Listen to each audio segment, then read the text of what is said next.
How do erection challenges show up? The beginning one that I'm going to start with is the most difficult pill to swallow. Okay, and it's to do with the past pressure to perform that may be nothing to do with sex. Because often when I'm speaking with guys, there can be a reluctance to want to look at the past and think that this is anything to do with the past.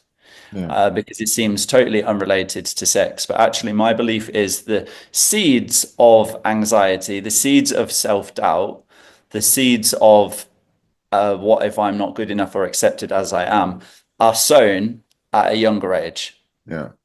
And they translate into different parts of our life as we experience stress and pressure. You know, we all have these types of thoughts at moments in our life, whether it's in work or whether it's in a relationship context, whether it's just our own self-esteem.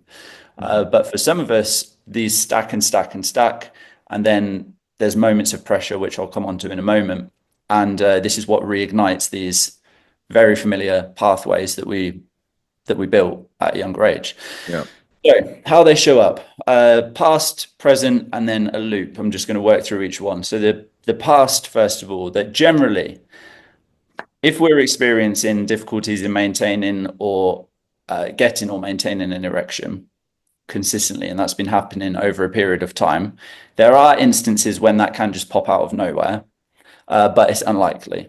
Hmm. It's unlikely that it happens just on its own. It's usually related to things to do with childhood, things to do with parental pressure or societal pressure, or it may be, for example, that we had to perform really well at school academically, and there were memories of when we didn't perform so well, and our parents either ignored us or they withdrew their love as a result, right? That's Yeah. one example. Yeah. Another may be to do with music or sports, okay? Having to become good in a particular sport, there was a really intense pressure around it, not allowed to fail because if you fail, that's not good enough.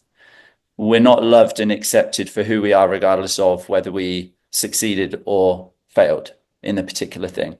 Yeah. Okay, Yeah. so there's that. And then also down to things like could be getting caught masturbating when we're younger, or caught watching porn, or caught exploring with friends, these types Hmm. of things.